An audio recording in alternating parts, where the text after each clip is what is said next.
आह्वान कर रहा हूँ, निवेदन कर रहा हूँ, हम करेंगे श्रद्धेय आचार्य हरिशंकर अग्निहोत्री जी।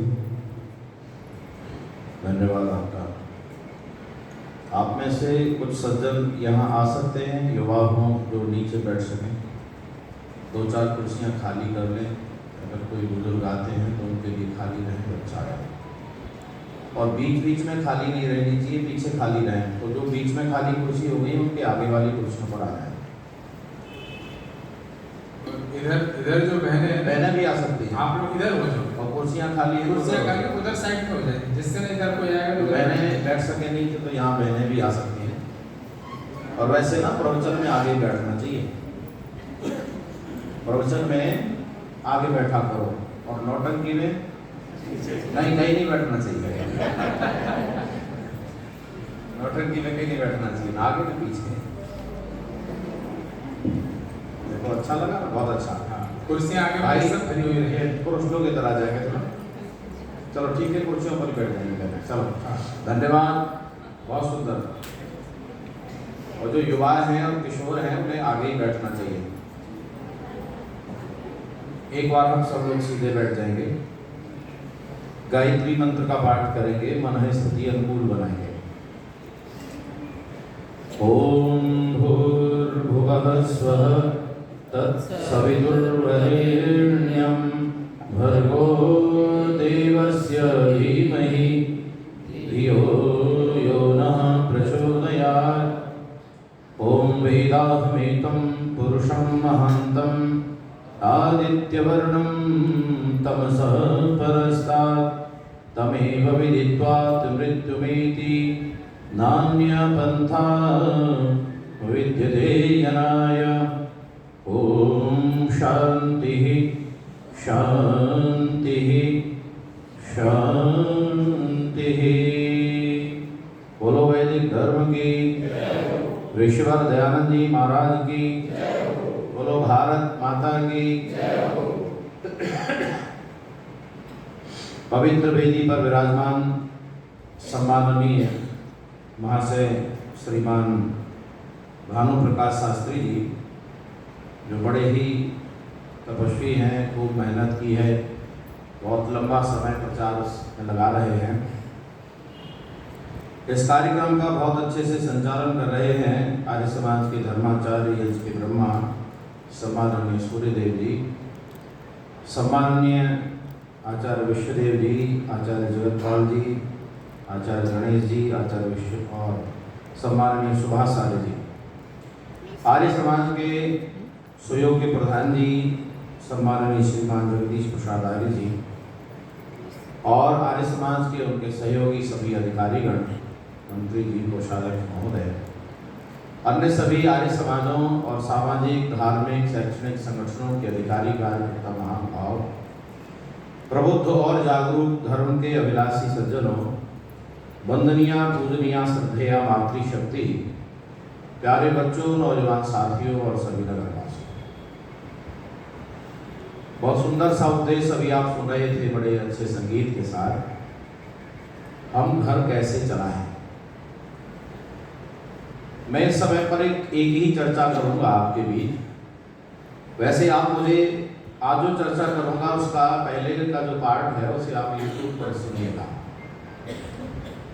वो बहुत आवश्यक पार्ट है, पर वो तभी सुनाया जाता है जब आपको कई दिन सुनने का अवसर हो, ताकि क्रमशः कुछ 3-4 पार्ट तो कम से कम गृहस्थ के हो ही जाएं। और वो चर्चा है गृहस्थ कैसे बसाएं, और अगर गृहस्थ ठीक से बसाया नहीं गया है तो चलाने में परेशानी बोलो आएगी। मूल में बहुत गलतियां हुई हैं, हो रही हैं। जो गृहस्थ बसाया जाता है तो गृहस्थ को अगर मैं भूमिका बनाने के तौर पर एक जो जानकारी आपको दे दूं, तो आप ऐसे समझिए जैसे कोई नौकरी करनी है तो किन चीजों की आवश्यकता है, तो उसमें सबसे पहली आवश्यकता है कि जिसको नौकरी करानी है उसकी योग्यता होनी चाहिए। बोलो हाँ या ना। तो आप नोट कर लीजिए, गृहस्थ भी एक नौकरी की तरह समझिए, व्यापार की तरह समझिए, एक फैक्ट्री की तरह समझिए, एक कारोबार की तरह समझिए। और अगर आपको गृहस्थ चलाने की योग्यता नहीं है तो आप गृहस्थ को ठीक से नहीं चला सकते। और गृहस्थ के चलाने के लिए जहां योग्यता की आवश्यकता पड़ती है, वहीं पर एक प्रशिक्षण की आवश्यकता पड़ती है। बिना ट्रेनिंग के भी हम किसी कार्य को अच्छे से सिद्ध नहीं कर सकते। तो जहां योग्यता क्या होनी चाहिए, शारीरिक योग्यता क्या हो, मानसिक योग्यता क्या हो, पारिवारिक योग्यता क्या हो, उनके गुणकर्म स्वभाव की योग्यता क्या हो, ये योग्यताएं हैं। लेकिन विवाह संस्कार एक प्रशिक्षण है, गृहस्थ चलाने का एक तरीका बताया कैसे जाता है, विवाह संस्कार में सिखाया जाता है। जरा फिर से सुनिए, मैंने क्या कह दिया। विवाह संस्कार गृहस्थ चलाने की ट्रेनिंग है। मैंने जो अभी कहा है, आप में से आज से पहले कितने लोगों ने समझा कि ये विवाह संस्कार गृहस्थ की ट्रेनिंग है? अरे बोलो, समझा कि नहीं समझा? नहीं समझा। और अगर नहीं समझा है तो आप उससे कोई लाभ नहीं ले सकते। विवाह संस्कार जल्दबाजी में नहीं होना चाहिए, व्यवस्थित तरीके से होना चाहिए। जैसे इस समय आप व्यवस्था से सुन रहे हैं, वैसे ही आचार्य के पास इतना अवकाश होना चाहिए कि वो ठीक से समझा सके। आपको एक बात और बताते हैं, विवाह संस्कार में एक डंडे वाला आदमी भी बिठाया जाता है जी। एक दंड का अधिकारी बिठाया जाता है। क्यों बिठाया जाता है? कि इस संस्कार में किसी प्रकार की बाधा नहीं आनी चाहिए। डंडा लेके बैठता है, खबरदार अगर कोई बदतमीजी की तो। लेकिन अब तो वहां बदतमीजी होती रहती है। वहां पर लोग ऐसा समझते हैं कि बस नाचना ही केवल विवाह है, ऐसा समझते लोग।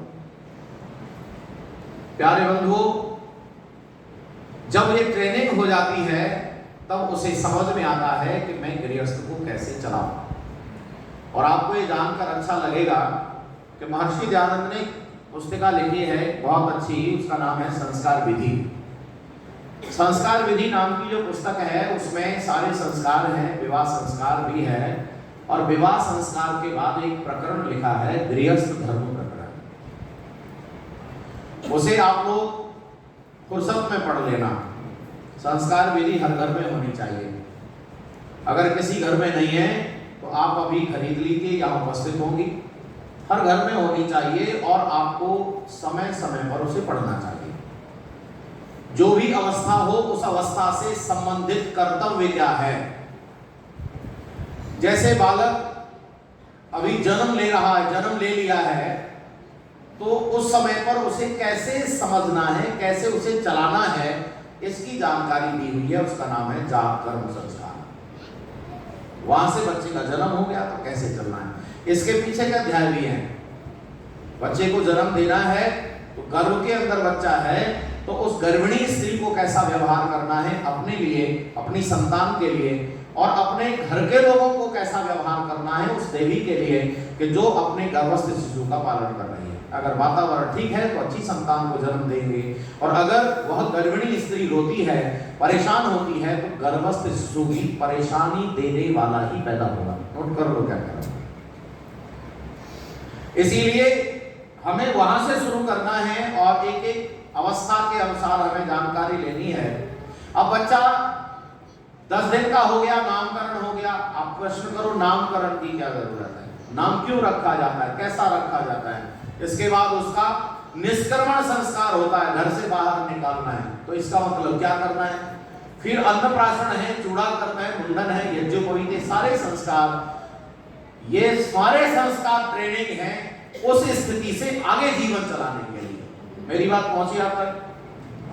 माने मैं अगर 8 वर्ष का हो गया हूं तो मैं आज से अपना जीवन आगे कैसे चलाऊंगा, मेरे माता पिता को मेरे साथ कैसा व्यवहार करना है, ये वहां से उस दिन बताया जाएगा कि अब आपको ऐसे चलना है। अगला निर्देश आने तक, समझ में आया? अगला संस्कार आएगा, फिर और कर्तव्य बढ़ जाएंगे। तो विवाह संस्कार अपने आप में इतना पूर्ण संस्कार है कि उसके बाद और कोई संस्कार बाकी नहीं रह जाता। फिर गृहस्थ पूरा करने के बाद संस्कार आता है वानप्रस्थ, संन्यास और मृत्यु। माने ये सबसे महत्वपूर्ण है, सबसे बड़ा है। और सुनो, गृहस्थ भी सबसे बड़ा आश्रम है। गृहस्थ ज्येष्ठ और श्रेष्ठ आश्रम है, और इसको अगर चलाना है तो हमें कुछ सावधानियां बरतनी पड़ेगी। उनमें सबसे पहली सावधानी है कि हमें अपनी वाणी के व्यापार को नियंत्रित करना पड़ेगा। जोर से बोलो, क्या करना है? अगर आपको इतना ही उपदेश दे दिया जाए तो भी बहुत बात बन सकती है।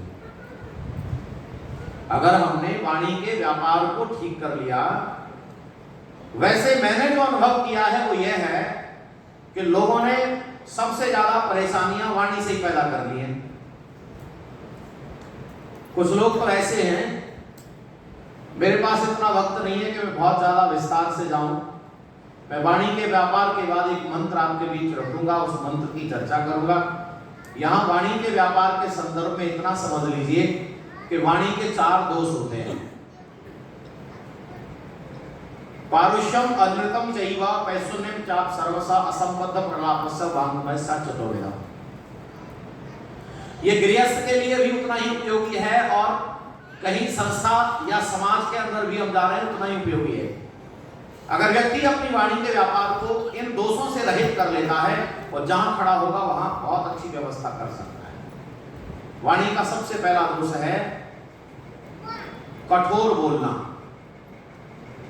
अगर व्यक्ति कठोर बोलता है, स्त्री व पुरुष, वो घर को ठीक नहीं चला सकता, वो कहीं न कहीं साइड इफेक्ट पैदा जरूर करेगा। दूसरा है झूठ बोलना, तीसरा है चुगली करना और चौथा है असंबद्ध प्रलाप, किसी के बारे में उल्टा ही उड़ा देना। कठोर बोलने वाले बहुत घर में बहुत लोग होते हैं, या तो थोड़े बड़े लोग होते हैं, बुजुर्ग लोग होते हैं, वो थोड़ा कठिन बोलते हैं।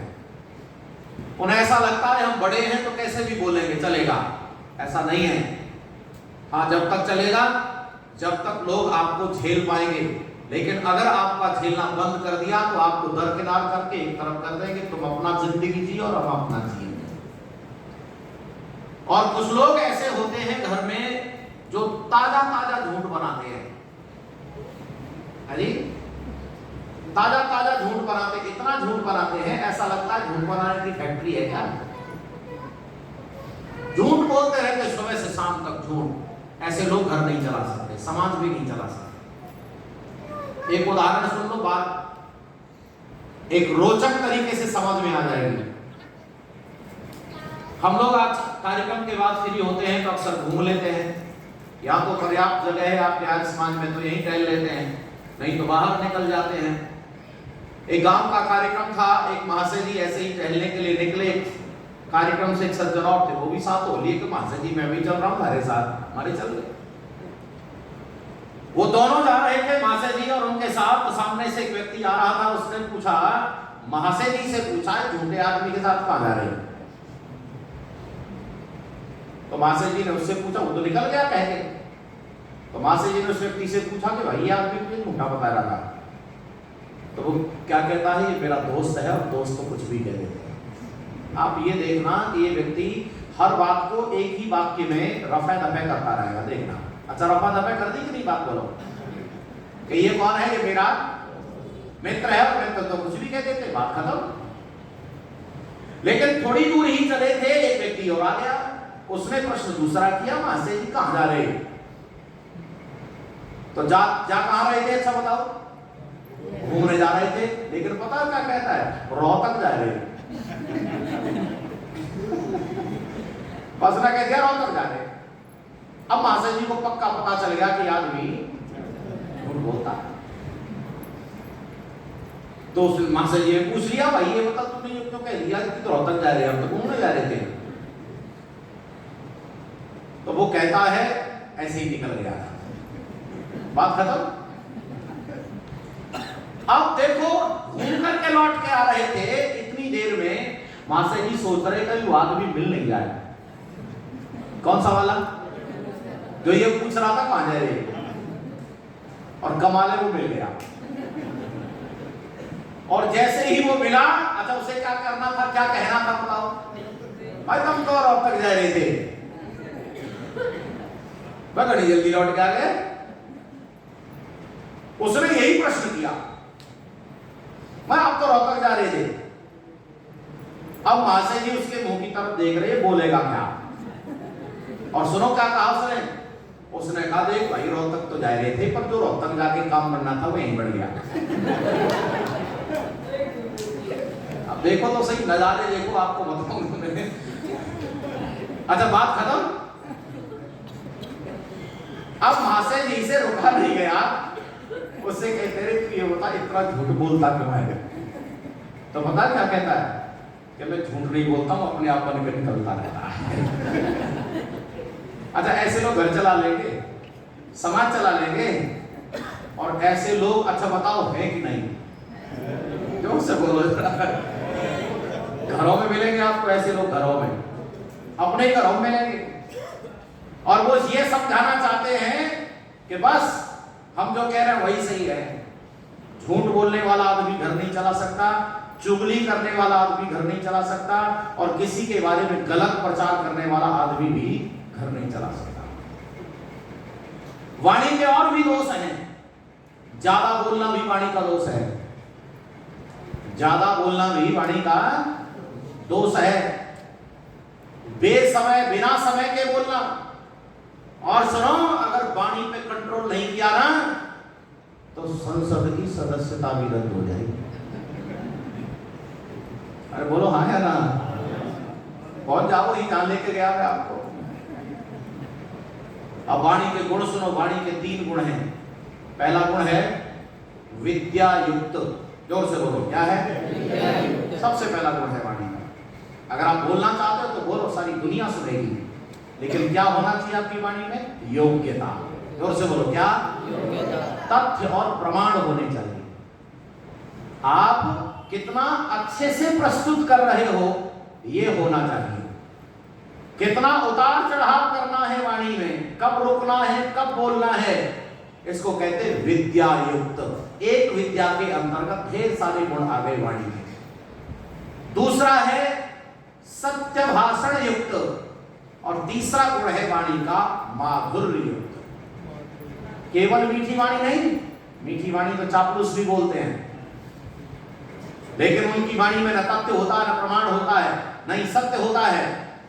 इसीलिए वाणी के 3 गुण हैं, विद्या युक्त, सत्य भाषण युक्त और माधुर्य युक्त। तरीके से बात करो, सारी दुनिया सुनेगी। जैसे भोजन बन के आ गया, भोजन रखा है, तो सबसे पहले परमेश्वर का धन्यवाद करो। ये गृहस्थ विवाह संस्कार में समझाया जाता है ये प्रसंग। मित्रस्य चक्षुषा प्रतीक्षे, ये भोजन मैं तुझे मित्र की दृष्टि से देख रहा हूं।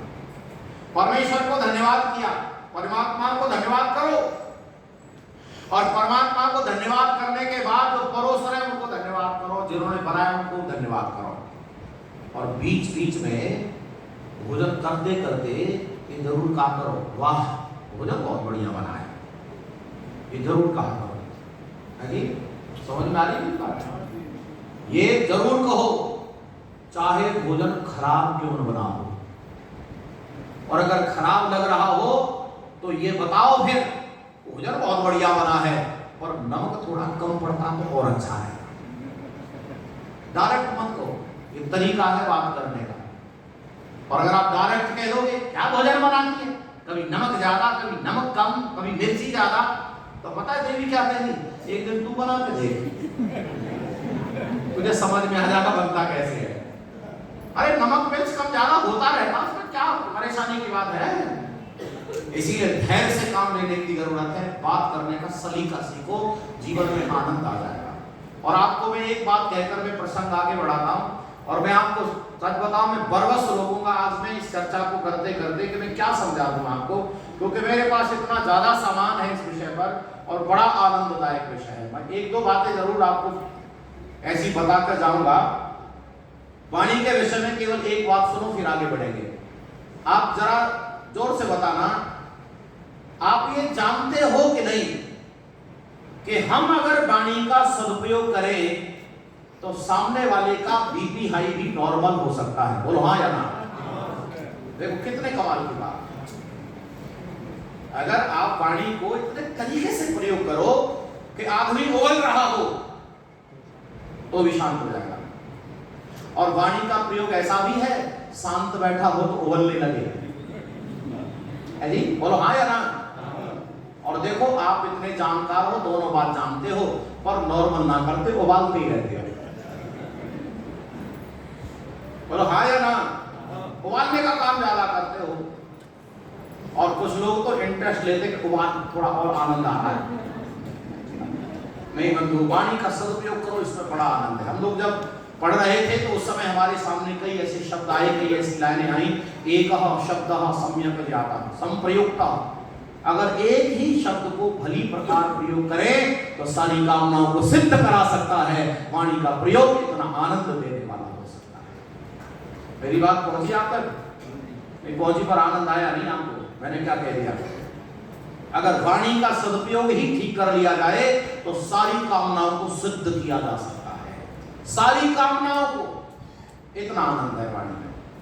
मैं वेद का एक मंत्र ले रहा हूं और आपका परिचित मंत्र है। आज मुझे आप मेरी शैली में आज आप लोग उसे सुनेंगे और आप देखेंगे गृहस्थ में कितना आनंद है। अनुव्रता पितु पुत्रो मात्रा भवतु सम्मना जाया पत्ते मधुमती वाचो भवतु शांतिवान। इसका जो मंत्र है, इसके 4 भाग कर लिए हैं मैंने, और पहला हिस्सा मैं आपके सामने रख रहा हूं। अनुव्रतः पितु पुत्रो। 3 शब्द हैं, अनुव्रत, पितु और पुत्रो। पिता और पुत्र है, यह अनुव्रत है। इसका अर्थ है पुत्र पिता का अनुव्रती होवे। बोलो जरा एक बार जोर से बोलो, पुत्र पिता का अनुव्रती होवे। अब यहां आपको 2 बातें समझानी है कि ये अनुव्रत क्या होता है, क्या हो, कैसा हो। अपने मन में उत्तर सोचिए, क्योंकि इतना अवकाश नहीं है कि मैं सबसे उत्तर लूं। अनुव्रत का अर्थ क्या है? पुत्र कैसा हो, क्योंकि इसमें कहा गया है पुत्र पिता का अनुव्रती होवे। तो कुछ लोगों से हमने जब पूछा तो ज्यादातर लोगों ने बताया कि आज्ञाकारी होवे। तो याद रखना, इसका उत्तर ये नहीं है। इसका अर्थ कुछ लोगों ने बताया पीछे पीछे चलने वाला हो, तो इसका अर्थ यह भी नहीं है। इसका अर्थ बिल्कुल अद्भुत है। यह शब्द परमेश्वर ने ऐसा लाया है ढूंढ करके। परमात्मा के पास तो क्योंकि सर्वज्ञ है, इसीलिए वेद में ऐसा व्यवस्था दी है। अनुव्रत शब्द अद्भुत है। इसका अर्थ है पिता के व्रतों का पालन करने वाला। पिता के व्रतों का, बोलो। अरे समझ में कैसे आएगा? तो मैं थोड़ा गणित का सहारा ले लेता हूं। आज थोड़ा गणित पढ़ लो यहां। वैसे आप सब पढ़े लिखे हैं, बहुत उच्च स्तर का गणित पढ़ा होगा, लेकिन 10वीं कक्षा तक का गणित काम आ जाएगा। और थोड़ा पुराने समय का आएगा जब संस्कृत के शब्द होते थे। आजकल तो अंग्रेजी के शब्द हैं, तो उसमें कुछ और ही शब्द प्रयोग किए गए हैं। देखो यहां शब्द है व्रत। बोलो क्या है? व्रत। और गणित में क्या है? वृत्त। गणित में क्या है? केवल रा और री का अंतर है। अगर वा में रा लगा देंगे तो क्या बनेगा? व्रत। और वा में री लगा देंगे तो वृत्त। वृत्त का अर्थ है गोला, और व्रत का अर्थ क्या है? संकल्प, प्रतिज्ञा। व्रत ये शब्दों में साम्यता लगती है, इसीलिए आसानी से समझ सकते हैं हम। देखो आप किसी विद्यार्थी से कहिए, किसी स्टूडेंट से कि वृत्त बनाओ, तो क्या करेगा बच्चा? एक प्रकार बन लेगा, पेंसिल लगाएगा और एक गोला बनाकर गोली बन गया वृत्त। लेकिन आप उससे ये कहना कि अंतःवृत्त बनाओ। शब्दों पर ध्यान देना, सारा खेल शब्दों का है। बोलो क्या कहना? अंतः। अंतः कहते हैं अंदर। अंतःवृत्त बनाओ। तो सुनो, ये प्रश्न अधूरा है, क्योंकि अंतःवृत्त कभी अकेला। पहले आपको एक आकृति देनी पड़ेगी। कोई आकृति, कोई गोला दे दो, ट्रायंगल दे दो, या घन दे दो, जो भी आपके पास है, आयत दे दो, वर्ग दे दो, जो आप उस जिसके अंतः बनवाना चाहते हो। वृत्त के अंतःवृत्त बनाना है तो पहले एक वृत्त देना पड़ेगा, तब उसके अंदर वृत्त बनेगा। ठीक है जी? अंतःवृत्त बनाओ, अंदर वृत्त बनाना। बहिर्वृत्त बनाओ, बाहर वृत्त बनाना। और ऐसा ही एक प्रश्न है, अनुवृत्त बनाओ। अब यहां समझना है आपको, आनंद आएगा। केवल खाली इतना नहीं कह सकते कि अनुवृत्त बनाओ, क्योंकि अनुवृत्त का अर्थ होता है ऐसा ही जैसा हमने दे के रखा है। प्रश्न कब पूरा होगा? जब एक पहले वृत्त दिया जाएगा, तब कहा जाएगा इस वृत्त का अनुवृत्त बनाओ। समझ में आ रहा है? अर्थात जैसा ये सर्किल है, बोलो, सेम ऐसा ही, एज इट इज, एकदम ऐसा ही एक और वृत्त बनाने का नाम क्या है? अनुवृत्त कहलाएगा। और अगर आपको मेरी बात समझ में आ गई है तो बेटे को अनुव्रती कब बनाया जाएगा? अरे जब बाप को पहले व्रती बनाया जाएगा। अगर बाप व्रती नहीं है तो बेटा भी, बोलो, अनुव्रती नहीं बन सकता। अगर मेरी बात आप तक पहुंच गई है तो जरा जोर से बता सकते हैं। अच्छा बताओ, पहले बाप सुधरे कि बेटा सुधरे? अच्छा, आपको ये चर्चा में जब शुरू कर रहा था तब आपको क्या लग रहा था? किसको सुधारना है? हाँ, तब आपको लग रहा था बेटे को सुधारना है, क्योंकि प्रश्न यही था ना कि पुत्र पिता का अनुवृत्ति होवे। आप समझ रहे, बेटे को समझाया जाएगा। लेकिन पता चला वेद की जो जानकारी है वो दोनों के पास जा रही है और एक क्रम है। परमात्मा ने हमें क्रम बता दिया। हमारे घर के सुधार का क्रम क्या है? पहले बड़े सुधरने चाहिए, तब छोटे सुधरेंगे, ये क्रम है। और अगर बड़े बिगड़े हुए हैं तो आप कल्पना करना बंद कर दो कि छोटे सुधरेंगे। बड़े लोग अनुशासन बनाओ, अनुशासन। पर कमाल यह है, पिताजी क्या सोचते हैं? मैं बिगड़ जाऊं कोई बात नहीं, बेटा सुधरना चाहिए, ये सोचते हैं पिता। लेकिन पिता ये भूल जाता है कि बेटा भी यही सोच रहा है कि मैं बिगड़ जाऊं कोई बात नहीं, मेरा बाप सुधरा हुआ रहना चाहिए। पर कहां से शुरू करें फिर? तो वेद ने आदेश दे दिया। क्या दे दिया? पहले पिता को सुधारना है। अब चलो मैं आपको इतिहास में, ये तो सिद्धांत हो गया, बोलो हाँ या ना? वेद में क्या है? सिद्धांत। और क्या सिद्धांत मिला? पहले पिता व्रती बने और बेटा फिर अनुव्रती बनता है, बस हो गया था। लेकिन आओ अब इतिहास में चलते हैं और पहले हम पास के इतिहास में चलते हैं। पास का इतिहास, पास का इतिहास मतलब हमारी सीमा का इतिहास, 40 साल पहले का, 50 साल पहले का, ये हमारी लिमिट का इतिहास है कि हम वहां तक जा सकते हैं। और एक पुराने इतिहास में चलेंगे, वहां साहित्य की दृष्टि से जा सकते हैं। तो आप लोग मुझे बता सकते हैं, सब लोग 40 साल 50 साल पहले के इतिहास में जाइए और मुझे बताइए 40 साल पहले एक पुत्र अपने पिता का ज्यादा आदर करता था कि आज का बेटा अपने बाप का ज्यादा आदर करता है? कैसा उत्तर दिया है, कमाल। आप सबने एक स्वर में कह दिया, मतलब कोई संदेह तो रह नहीं गया, कोई अपवाद भी नहीं रह गया। लेकिन आपने कभी ये जानने की कोशिश की कि 50 साल पहले का बेटा अपने बाप का आदर क्यों करता था? ये जान लो, प्रश्न हल हो जाएगा।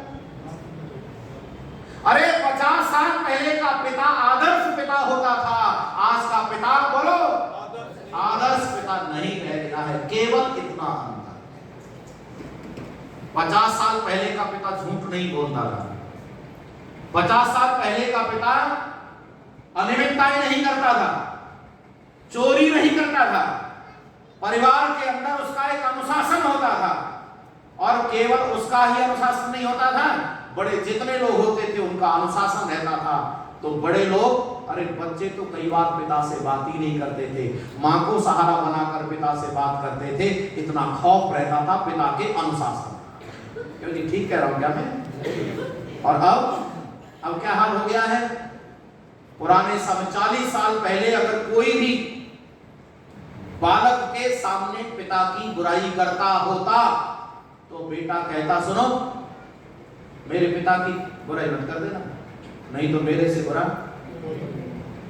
कोई नहीं होगा, डांट देता था। लेकिन आज आप बुराई करो तो पता है आज का बेटा क्या करेगा? दांत निकाल देगा। ऐसा ही है मेरा बाप, क्योंकि वो जानता है कि मेरे बाप में कितनी खामियां हैं। न जगने का कोई नियम है, न सोने का कोई नियम है, न खाने का कोई नियम है, न बोलने का कोई नियम है। झूठ बोलवा लो सुबह से शाम तक, कैसे चलेगा काम?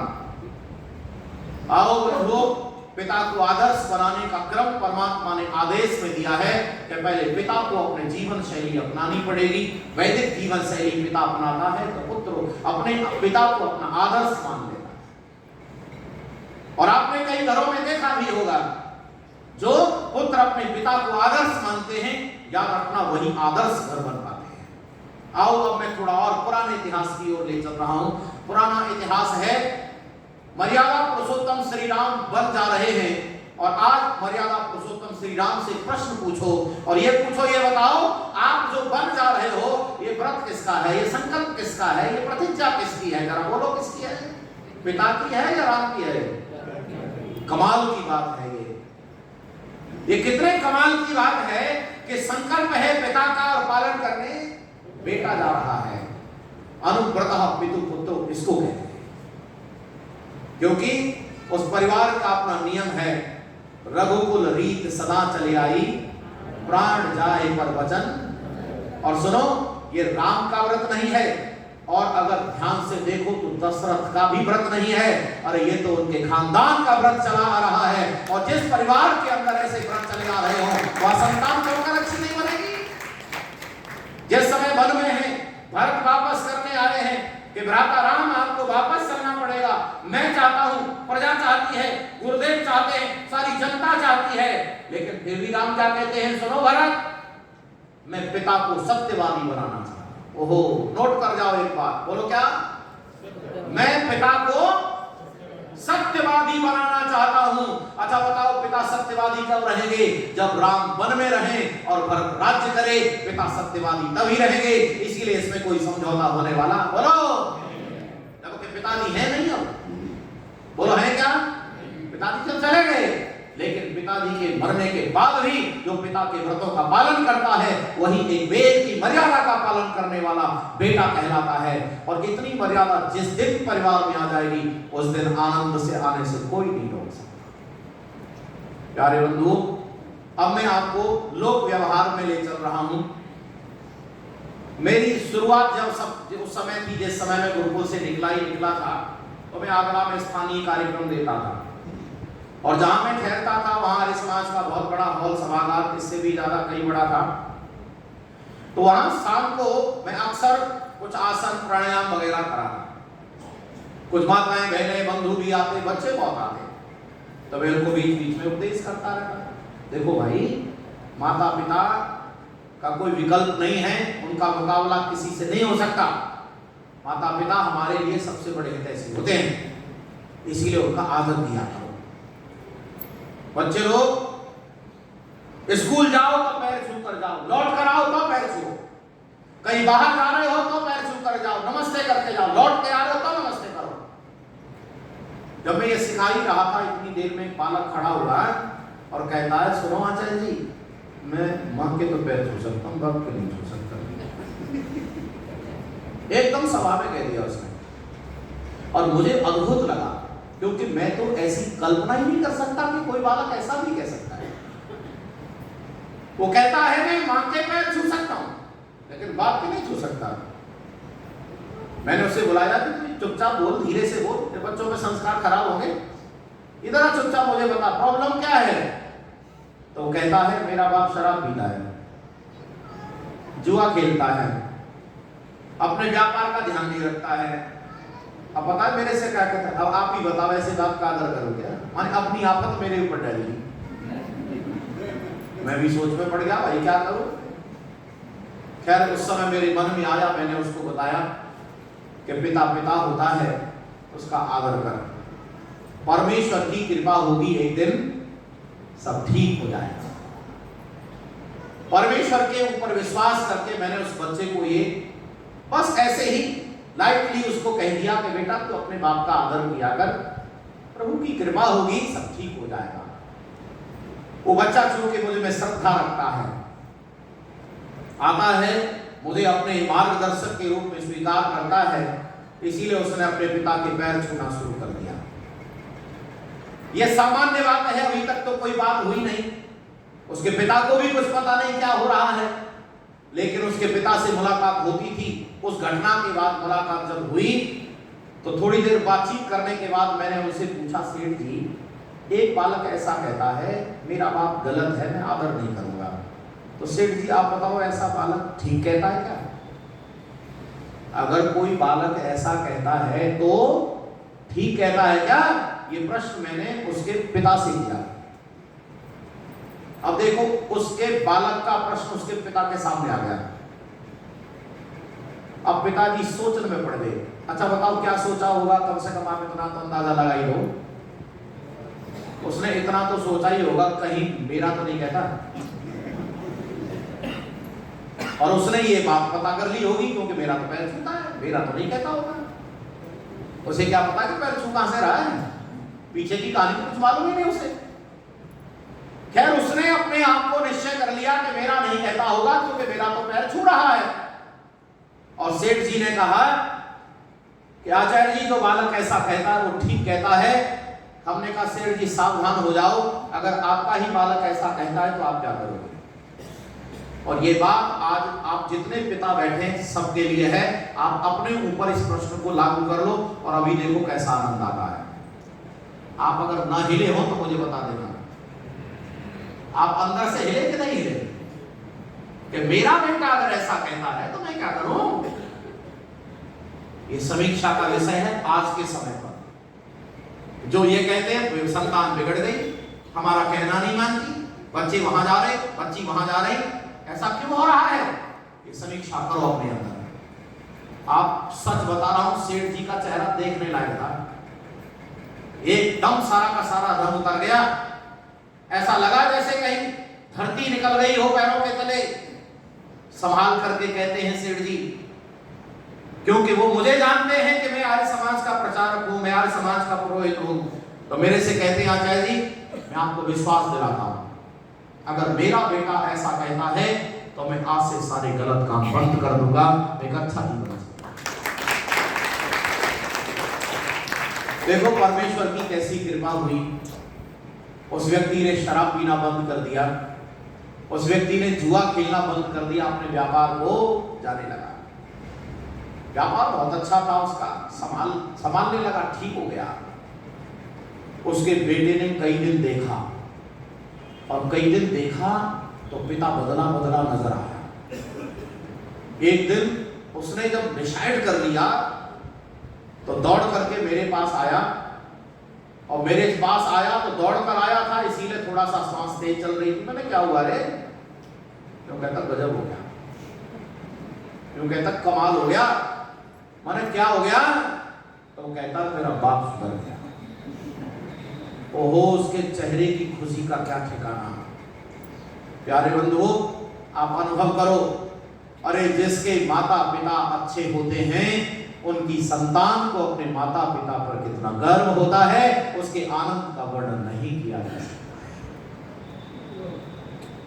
और जिसका पिता शराब पीता है उसकी संतान दिन में कितने बार मरती है इसका अंदाजा शराबी को नहीं है। उसकी पत्नी कैसे कैसे दम बुराई परेशानी दुख के घूंट पी पी करके जीती है, ये बात उस शराबी को समझ में नहीं आई। ये मेरे साथ एक अद्भुत घटना घटित हुई। एक आट्टा गांव है पानीपत के पास। आट्टा पुराना आर्य समाज का गांव है, वहां के उपदेशक भी रहे। मैं वहां आट्टा गांव में कार्यक्रम देने गया तो आर्य समाज के लोगों ने मुझे एक घर में ठहरा दिया, क्योंकि वहां आर्य समाज में ऐसी व्यवस्था नहीं है ठहरने की, घरों में ठहरा देते हैं। घर की बैठक में ठहरा था, शाम के समय में पहुंच गया कार्यक्रम पर, तो दरवाजे पर इतनी जोर से धक्का लगाया, ऐसा लगा जैसे किसी पशु ने धक्का लगाया है। घर की देवी बड़ी दौड़ करके गई दरवाजे पर और बड़ी धीरे से कहा उससे कि आचार्य जी आए हुए हैं। वो कौन था धक्का लगाने वाला? उस घर का मालिक था, शराब पी के आया था। इन आर्य समाजियों ने मुझे शराबी के घर ठहरा दिया। अब क्या सोच के ठहराया था ये तो वही जाने। आर्य समाज में आता जाता रहता था, बिना बताए हो सकता है उसकी पत्नी को बता दिया हो, उसे भी लाइटली बताया हो कि तेरे घर आचार्य जी ठहरेंगे। एकदम शांत हो गया और कहता है आर्य समाज जी को मेरा ही घर में लाकर ठहरा लेगा। चुपचाप घर में घुस गया। फिर पूरी रात आवाज नहीं आई, कोई आवाज नहीं आई रात भर। और सुबह हुए जैसे मैं अपनी दिनचर्या के लिए जगह, उससे पहले निकल गया। 3 दिन तक ठहरा, 3 दिन दर्शन नहीं हुए उस व्यक्ति के। समय से आए, मतलब मैं कार्यक्रम पर हूं तब आए, और मैं जब वहां बैठने ठहरने आराम करने जाऊं तो निकल जाए। कार्यक्रम सुनता रहा, चुपचाप सुनता था, मुझे तो पता ही नहीं था, चेहरा थोड़ी देखा था मैंने। प्यारे बंधु, लास्ट वाले दिन आया, तो कहता है दक्षिणा ले लो। मैंने कहा भाई दक्षिणा तू परिचय तो बता, अब मेरे घर में ठहरे हो। अच्छा भाई तेरे दर्शन तो आज हो रहे, अरे दक्षिणा नहीं लेंगे तेरे से। दक्षिणा तब लेंगे जब तू हमें ये व्रत दे देगा कि ये सब बीमारी छोड़ देगा। तब कहता है दक्षिणा ले जाओगे तो कोशिश करूंगा, दक्षिणा नहीं लेके जाओगे तो कह नहीं सकता। मैंने फिर ठीक है ले लेंगे दक्षिणा। प्यारे बंधुओं, मैं उस बहन की बात बताना चाहता हूं, जिस समय पहले दिन की घटना जब घटित हुई, उसने दरवाजे पर जोर से ठक्कर लगाई। प्रातः काल वो देवी हाथ जोड़कर मेरे सामने खड़ी हो गई, कहती आचार्य क्षमा करना। मैंने बहन तुम क्यों क्षमा मांग रही? अरे तुम क्यों क्षमा मांग रही हो? अरे तुम तो ऐसे नालायक निकम्मे को झेल रही हो, कम है क्या? अरे तुम कितना परिश्रम, तुम्हारे मन में कितना अंतर द्वंद चल रहा होगा, ये मैं नहीं समझ सकता क्या? ये तो इसको समझना है।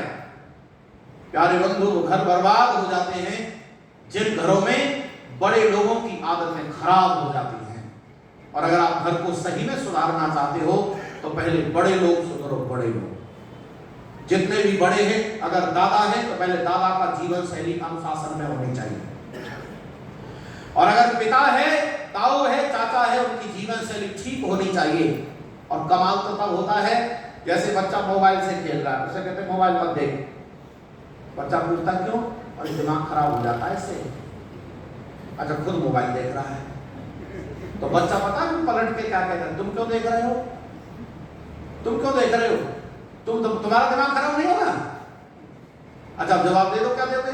तो फिर आप अपना बड़े का रौब दिखाते, जब हमको समझा रहा है, हम बड़े लोग हैं, हमारे पास ये काम होगा। अच्छा सच बताओ, मोबाइल से काम है क्या? हमें जोर से बोलना जरा एक बार, कोई काम नहीं है, फालतू अपना दिमाग खराब कर रखा, बच्चों का दिमाग खराब कर रहे हैं। इसीलिए अगर हो सके तो इस मोबाइल नाम की बीमारी से बचो। ज्यादा अच्छा होगा किताब पढ़ो, ज्यादा अच्छा होगा बच्चों को कहानी सुनाओ, ज्यादा अच्छा होगा बच्चों के साथ खेलो। और अगर कुछ नहीं खेल सकते तो बच्चों को लेकर के घूमने के लिए ही निकल जाओ सुबह शाम। अगर मोबाइल नाम की बीमारी से जुड़े रहे तो याद रखना, ना हम बचेंगे ना हमारा परिवार बचेगा। मैं साफ साफ भाषा में कह रहा हूं। अगर किसी को डाउट हो तो मुझे खड़ा होकर विरोध कर सकता है। मैं सच बता रहा हूं, मोबाइल का प्रयोग ज्यादा देर कर लिया ना तो आगरा की जरूरत पड़ेगी। अरे बोलो हाँ या ना? काउंसलिंग की जरूरत पड़ेगी, काउंसलिंग की। पहले शराब छुड़ाने के लिए डॉक्टर होते थे, मोबाइल छुड़ाने वाले डॉक्टर ढूंढने पड़ेंगे। मोबाइल छुड़वाओ भाई इनका, बच्चे से ले लो, तुरंत हाथ पैर फेंकने लगता है। बचाओ अपनी बीमारी को इससे। आओ बंधुओं, मैंने एक प्रसंग आपके सामने रखा, अनुव्रतः पितु पुत्रो, बिल्कुल साफ सुथरा सा संदेश है, उसमें से मैंने निकाल के आपको संदेश दे दिया कि पहला उपदेश है पिता के लिए, पिता व्रती होना चाहिए। दर्शकों क्या होना चाहिए? पिता व्रती होना चाहिए, उसके जीवन का व्रत होना चाहिए। मेरा ये संकल्प है, ऐसा होना चाहिए। और संतान आपको आदर्श ना बनाए तब कहना। अरे संतान, आपको पता है महर्षि दयानंद क्या कहते हैं? महर्षि दयानंद कहते हैं वे संतान बड़े भाग्यशाली हैं जिनके माता पिता विद्वान और धार्मिक हैं। इसीलिए माता पिता को विद्वान और धार्मिक होना बहुत जरूरी है संतान के लिए। आगे वाला प्रसंग और ले लेते हैं, इतना वक्त है, हमें अगली लाइन को पूरा कर लेंगे। अगली लाइन है मात्रा भवतो सम्मना। मात्रा भवतो सम्मना। यहां पर क्या कहा गया है? पुत्र पिछले वाली पंक्ति से जो का जो चल रहा है, ये नियम पुत्र के लिए ही है कि पुत्र पिता का अनुवर्ती होवे और माता में समान मन होवे। जोर से बोलो जरा, क्या होवे? माता में समान मन। ये क्या होता है? मात्रा भवतु सम्मना। सम्मना का अर्थ यहां है कि माता के मन में जो चल रहा है उसी का व्यवहार पुत्र करे। मां जो सोचती है, मां जो बोलती है, मां जो कहती है, मां जैसी योजना बनाती है, बेटा ऐसा ही कर्म करे। यह है मात्रा भवतु सम्मना। अच्छा, मैं आपसे पूछना चाहूंगा कि पुत्र माता के समान मन होवे, कौन है यहां पर? दो है, माता और पुत्र। अजी बोलो, कौन है? माता और। तो अब आप मुझे बता सकेंगे कि ऐसा स्थिति बनने के लिए कि माता के समान मन पुत्र होवे, तो इनमें से कौन प्रयास करेगा, मां या बेटा? नहीं, माताएं बोली नहीं है इस बार। माताएं बोली नहीं है कि ये तो प्रोग्राम अब इधर आ गया है पिताओं की जगह से, इसीलिए माताओं की आवाज कम आई है। बिल्कुल सीधे सीधे समझ लो बहनों, यहां पर पुत्र और मां में से कौन प्रयास करे, तो इसका केवल एक ही उत्तर है। जोर से बोलो, मां प्रयास करे, पुत्र नहीं। पुत्र तो अभी मांस का लोथड़ा है। मैंने क्या शब्द प्रयोग किया? बोलो क्या? अभी कुछ नहीं है, वो जीवात्मा है उसमें, इसीलिए जीवंत है, नहीं तो वो कुछ भी नहीं है। आप जो बनाना चाहो वो जो वही बन जाएगा, जो बनाना चाहो।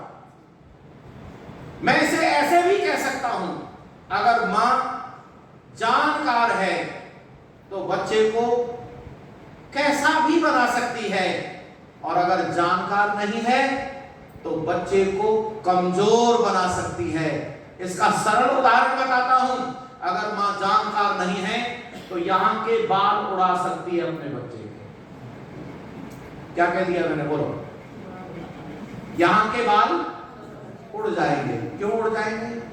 क्योंकि उस मां को यही पता नहीं कि बच्चे को लिटाया कैसे जाए। जिसका बच्चा ऐसे ही पड़ा रहता हो, यहां के बाल उड़ जाएंगे। इसीलिए मां को क्या करना होता है? कभी पीठ के बल लेटाना है, कभी पेट के बल लेटाना है, कभी दाईं करवट लेटाना है, कभी बाईं करवट लेटाना है। और अगर मां इतनी सामान्य जानकारी से लेकर बच्चे को योग्य बनाने की जानकारी रखती है, तो बच्चे को जैसा चाहे, बोलो जरा जोर से, वैसा बना सकती। मात्रा भवतु सम्मना। कैसा बन जाएगा फिर? अब सुनो एक उदाहरण, कैसे बनेगा इसके तरीके भी हैं, पर यहां समय अभाव में केवल कुछ ही बातें बताऊंगा। एक मां एक ऊंची सी पहाड़ी पर लेकर के एक बेटे को खड़ी है और यूं दिखा रही है, देख रहे हो बेटा, कुछ दिखता है क्या? तो बेटा कहता है, दिखता है मां, एक दुर्ग दिखता है, दुर्ग, एक किला दिखता है, एक किला है। अच्छा बेटा, इस पर झंडा कैसा लगा है? तो बेटा कहता है, मां हरा हरा झंडा लगा है। मां हरा हरा झंडा लगा है, चांद तारा लगा हुआ है। तो मां कहती है, रे बेटे, ये तेरे बाप दादाओं का किला है, बेधर्मियों का कब्जा हो गया है इसमें। मेरी इच्छा है कि तू इस पर अपना भगवा ध्वज फहरा दे, माने इसे जीत ले, उनको हराए दे, भगाए दे, अपने किले को सुरक्षित कर भगवा ध्वज फहरा दे। तो बेटे ने ये नहीं कहा कि मां क्या कह रही है, मैं अकेला हूं, सेना नहीं है, उम्र कम है, हथियार नहीं है, ऐसा कुछ नहीं कहा उसने। पता क्या कहा उसने? मां के पैर छुए और कहता है, मां तू बिल्कुल चिंता मत कर, एक दिन तेरे कहना सार्थक हो जाएगा, एक दिन इस पर अपना भगवा ध्वज ही होगा। बेटे ने तैयारी की और तैयारी करके युद्ध की सारी योजनाएं बनाई, योजना बनाकर युद्ध किया। एक दिन उस पर अपना भगवा ध्वज फहरा दिया। बोलो क्या हो गया? मात्रा भगवतो, बोलो वेद की पंक्ति सार्थक हो गई कि नहीं? मात्रा भगवतो संपन्न। माता ने जैसा कहा वैसा कर डाला। अच्छा कौन है ये बालक? बालक है वीर बालक छत्रपति शिवाजी महाराज। कौन है माँ? माँ का नाम है वीर माता। ओहो ये है उदाहरण। आप उस माँ के लिए देखना कितनी चुनौती रही होगी, उस माँ के लिए कितनी चुनौती रही होगी। जब वो बचपन में, जब वो बालिका थी, तब मुगल ने बदतमीजी की उसके साथ। लिखने वाले लोगों ने लिखा, वह अपने पिता के पास गई कि मेरे साथ बदतमीजी की है, और जानते ही पिता घबरा गया। मानो कि मुगल है, शासन है इनका, हम लोग कमजोर हैं। पिता ने कुछ नहीं कहा, कुछ नहीं करने की स्थिति में है। उस बेटी ने विचार किया, ठीक है कोई बात नहीं, हमारा विवाह होगा, हम अपने पति से कहेंगे। विवाह हो गया, पति से भी यही प्रश्न किया, और पति उनकी नौकरी करता है, पति कैसे उनका विरोध करेगा। लेकिन फिर भी उस देवी ने हिम्मत नहीं हारी। उसने कहा अभी हमारे पास तीसरा विकल्प शेष है, तीसरा विकल्प है, हम अपने हिसाब से अपनी संतान को पैदा करेंगे। बच्चा गर्भ में आया, गर्भ में आते ही वीर भरी कहानियां सुनी, चिंतन किया कि हमें ऐसा संतान चाहिए। बच्चा जन्म लिया, जन्म लेते ही उसकी व्यवस्थाएं, संस्कार किया, दौड़ लगवा रही है बचपन में, संस्कार सिखा रही है, तीर तलवार सिखा रही है, और बचपन में ही किशोरावस्था का प्रश्न है ये जो दिखाया गया था वो किला। और किशोरावस्था से जवानी में चढ़ते चढ़ते उस बेटे ने अपने किले को कब्जे में कर लिया, भगवान ध्वज फहरा दिया। कमाल है उस मां के पास कितनी चुनौती नहीं होगी। मां ने हिम्मत नहीं हारी और अपने विजय को पा लिया। इसीलिए बंधुओं, माताओं, बहनों, अगर वाकई में घर चलाना है तो यहां जहां पिता को अपना आदर्श जीवन बनाना है, वहीं मां को तपस्या उससे ज्यादा करनी है। मां को तपस्या करनी है अपनी संतान को लेकर। कैसे होगी संतान ऐसी तैयार जैसी हम चाहते हैं? तो उसके लिए सबसे पहले तो पति पत्नी दोनों की तैयारी है कि वो दोनों इस तरह की तैयारी करें कि गर्भस्थ शिशु का जो शरीर है वो बहुत अच्छा बने, क्योंकि माता पिता दोनों के शरीर से शरीर का निर्माण होता है। और फिर माँ उसे 9 महीने तक अपने गर्भ में रखती है। 9 महीने तक माँ के शरीर से के हिस्से से बच्चे के शरीर का निर्माण होता है। इसे ऐसे समझ सकते हैं आप, माँ जो भोजन करती है ना, माँ जो भोजन करती है उसका भोजन का रस बनता है शरीर में, और रस के 2 हिस्से हो जाते हैं। माँ के किए गए भोजन के रस के 2 हिस्से हो जाते हैं। एक हिस्सा रस का नाभि के थ्रू बच्चे के शरीर में चला जाता है, और एक हिस्से का खून भरकर माँ का शरीर चलता है। मेरी बात समझ में आ गई?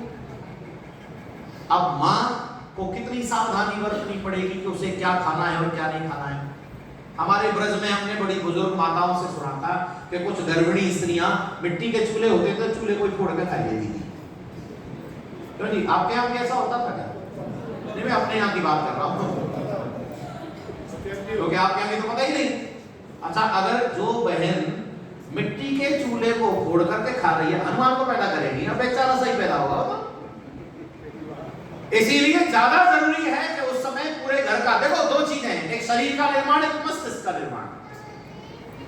इसीलिए शरीर का निर्माण कैसे होगा? भोजन से होगा, पौष्टिक पदार्थों से होगा, लेकिन मस्तिष्क का निर्माण घर के वातावरण से होगा। घर का वातावरण अगर बेहतर है तो फिर बच्चे को बेहतर मस्तिष्क वाला पैदा होने से कोई नहीं रोक सकता। और घर का वातावरण अगर बिगड़ा हुआ है तो एक बात सुन लो, बात समझ में आ जाएगी। मुंबई में एक बार कवि सम्मेलन हो रहा था, पुरोहित सभा के द्वारा कवि सम्मेलन कराया गया। तो वहां पर एक कवि आया था, उस कवि ने कविता पाठ किया, तो मैंने उसको नोट कर लिया, बड़ा अच्छा लगा प्रसंग। बस सुनो जरा क्या कहता है वो। एक आधुनिक महिला ने एक बच्चे को जन्म दिया। आधुनिक शब्द प्रयोग किया है, सावधान होकर के बैठना। एक आधुनिक महिला ने एक बच्चे को जन्म दिया। बच्चा जन्म लेते ही सिर पैर हिलाने लगा और टन टना टन टन टन डाला। बच्चा जन्म लेते ही सिर पैर हिलाने लगा और टन टनाटन टन टन टारा चलती है क्या 9 से 12 गाना गाने लगा। अच्छा बताओ, जन्म लेते ही बच्चा गाना गा सकता है क्या? लेकिन कल्पना देखो उस कवि, और आप देखा जो कहता बिल्कुल सही कह रहा, ये कहोगे आप। कविता सुन लो पूरी। एक आधुनिक महिला ने बच्चे को जन्म दिया, बच्चा जन्म लेते ही सिर पैर हिलाने लगा, टन टनाटन टन टन टारा चलती है क्या 9 से 12 गाना गाने लगा। डॉक्टर परेशान, नर्स हैरान, बड़े बड़े डॉक्टर बुलाए, लेकिन बच्चे का गाना गाने का कारण नहीं ढूंढ पाए। बच्चे का दूध मांगने का तरीका तो दिल दहला दे, बच्चे का दूध मांगने का तरीका तो दिल दहला दे। बच्चा गाकर कहता, ओ मेरी मम्मी लिफ्ट करा दे, मुझको भी जरा दूध पिला दे। इन्हीं बातों के चलते बच्चे को मना लिया गया, इन्हीं बातों के चलते बच्चे को मना लिया गया। बच्चे के गाना गाने के कारण को ढूंढने का प्रयास किया गया। बच्चा बोला, अरे जब बोल रहा है तो बोलेगा ना, सुनो क्या कहता है। बच्चा बोला, ये सब वातावरण की देन है। आप संस्कारों को देखना कितने गजब की बात कर रहा है। अरे ये सब वातावरण की देन है। अरे जब एक दिन की कहानी सुनकर अभिमन्यु चक्रव्यूह तोड़कर अंदर जा सकता है, तो क्या दिन रात गाना सुनने वाला बालक गाना नहीं गा सकता है? अरे मेरी माँ ने, अरे मेरी माँ ने कभी वेदों से हाथ लगाया होता, अरे मेरी माँ ने कभी वेदों से हाथ लगाया होता, मेरी माँ ने कभी सत्संग में बैठकर चिंतन किया होता, मेरी माँ ने कभी रामकृष्ण की कथा को ठीक से सुना होता, तो मैं भी आपके घर रामकृष्ण के संस्कार लेकर आया होता। तो मैं भी आपके घर रामकृष्ण के संस्कार लेकर आया होता। अरे मेरी माँ ने 24 घंटे टीवी चैनल्स का स्वाद लिया है।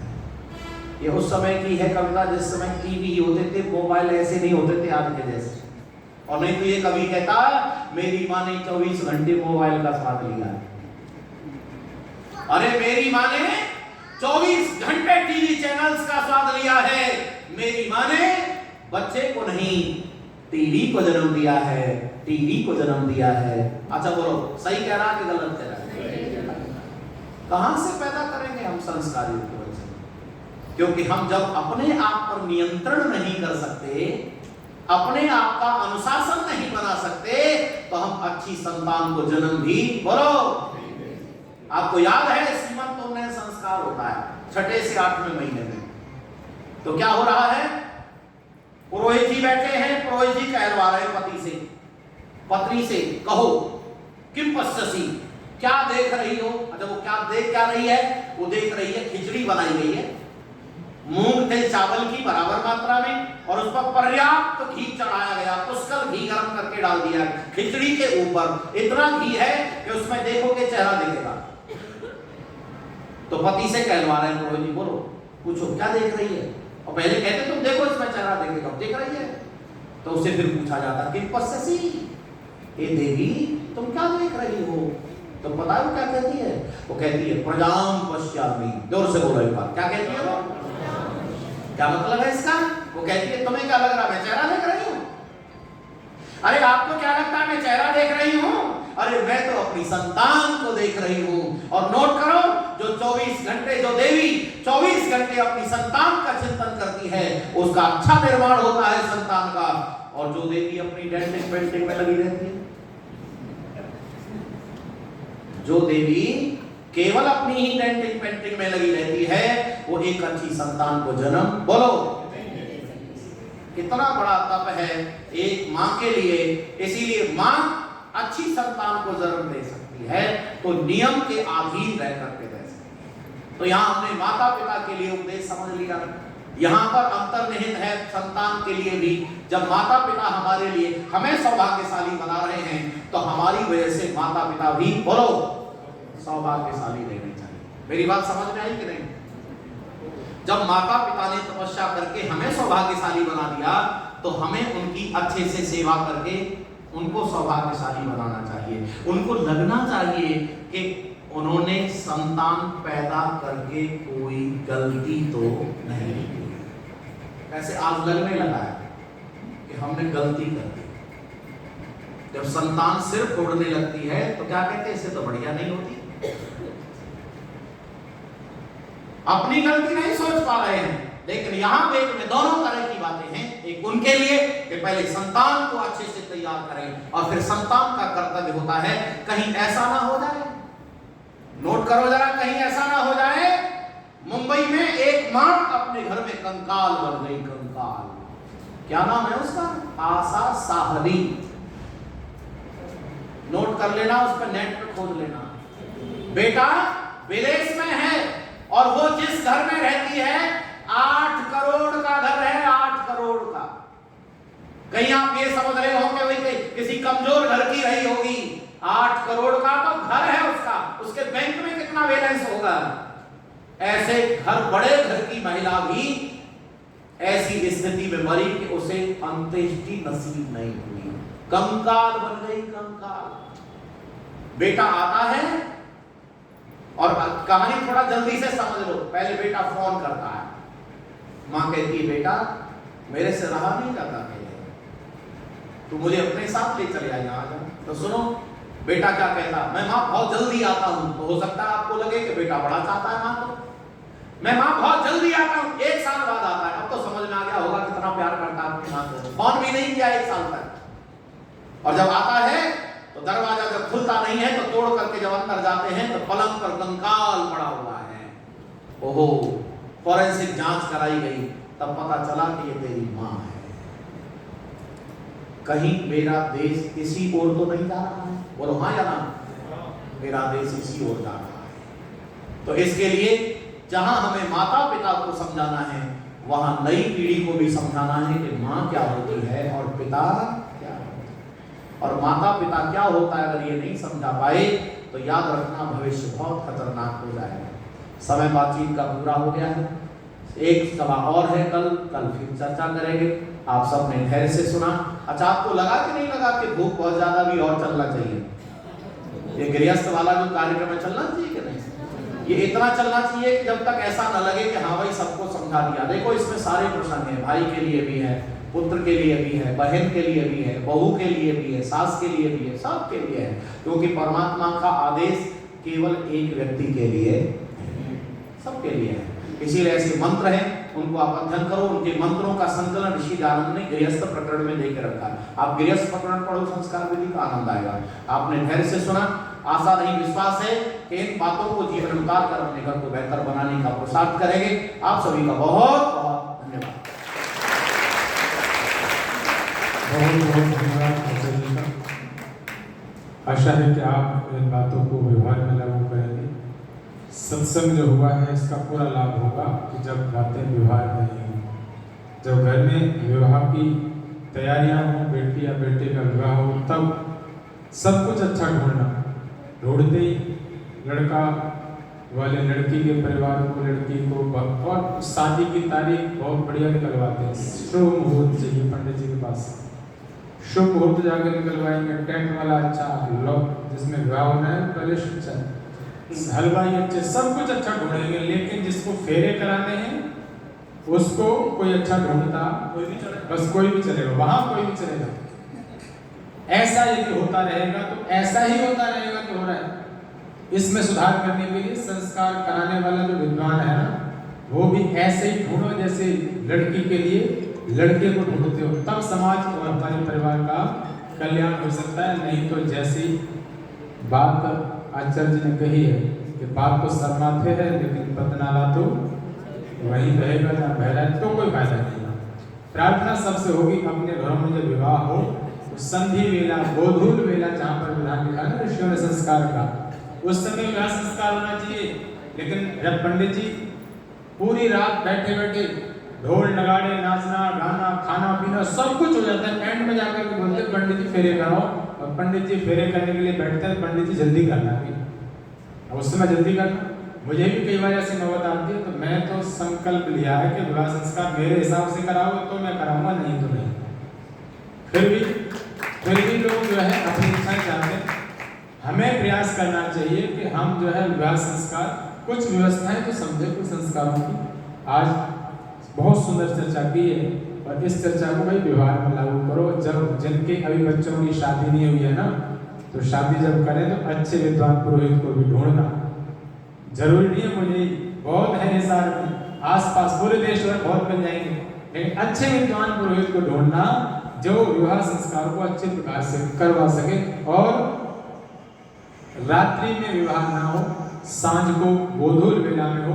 ऐसा प्रयत्न पुरुषार्थ करेंगे तो जीवन में आनंद आएगा। बहुत बहुत धन्यवाद। आचार्य जी का दान राशि है, 2-3 नाम है, सुना देता हूँ। श्री प्रताप सिंह जी बेरवत 100 रुपये, श्री राजवीर सिंह जी दलाल 1100 रुपये, शिव सेंटरिंग स्टोर 200 रुपये और श्री रोहित गोयल जी 1100 रुपये। सभी दानी महानुभावों का धन्यवाद और सबका सम्मान। बहुत बहुत सबका आभार है। सब इस रात्रिकालीन सभा में 20 मिनट ज़्यादा दे दिया है। वैसे हम पूरा कार्यक्रम समय पर ही करते, लेकिन एक विषय दिया था, उस विषय की थोड़ी सी चर्चा ही हुई है, लेकिन उसमें भी समय ज़्यादा लगा है। आप सबको निश्चित ही 20 मिनट में आनंद और कुछ नई बातें जरूर मिली हैं। उसके लिए मैं क्षमा चाहता हूँ कि समय ज़्यादा ले लिया। बाकी हम समय पर ही सारे कार्यक्रम को करते हैं। कल 9 बजे से 10 बजे तक यज्ञ और 1 बजे तक पूरा कार्यक्रम होगा। समापन से भजन उपदेश, और एक आने वाले हैं अपने भूपेंद्र जी, वो एक कोई ट्रेन जिससे आना था, वैसे उस सभा में आ जाते, लेकिन अभी कोई आंदोलन चल रहा है तो ट्रेन बंद हो गई, तो उनको बाई बस से आना पड़ रहा है, तो वो सुबह तक पहुंच जाएंगे 4-5 बजे तक। उनका भी हम कल सुनेंगे और सम्मान भी करेंगे। उनकी आयु 95 वर्ष है। भूपेंद्र जी भजनोपदेशक हैं और वो चलते फिरते बस से आ रहे हैं। अभी देखो कल को उनका भजन भी सुनेंगे, देखेंगे 95 वर्ष का भी आर्य समाज का कैसे जवान व्यक्ति होकर काम कर सकता है, जो सच्चा अच्छा आहार विहार लेकर के कैसे अपने जीवन को जीना चाहिए, वो सीख वो दृश्य भी देखेंगे। आप सबका पुनः बहुत बहुत धन्यवाद। शांति पाठ। ओम द्यौः शान्तिरन्तरिक्षं शान्तिः पृथिवी शान्तिरापः शान्तिरोषधयः शान्तिः वनस्पतयः शान्तिर्विश्वे देवा शान्तिर्ब्रह्म शान्तिः सर्वं शान्तिः शान्तिरेव शान्तिः सामा शान्तिरेधि। ओम शान्ति शान्ति शान्तिः। जुगुले सोवर है मर्यादा पुरुषोत्तम श्री रामचंद्र की, योगीराज श्री कृष्णचंद्र की, ब्रह्मर्षि गुरुवर गजानंद की, महर्षि देव दयानंद की, देश धर्म पर बलिदान होने वाले सभी वीर वीरांगनाओं की, भारत माता की, गौ माता का, वेद की ज्योति, यज्ञ की ज्योति, ओम का झंडा, आर्य समाज जो बोले सो अभय, सत्य सनातन वैदिक धर्म की जय हो। ओम ध्वनि।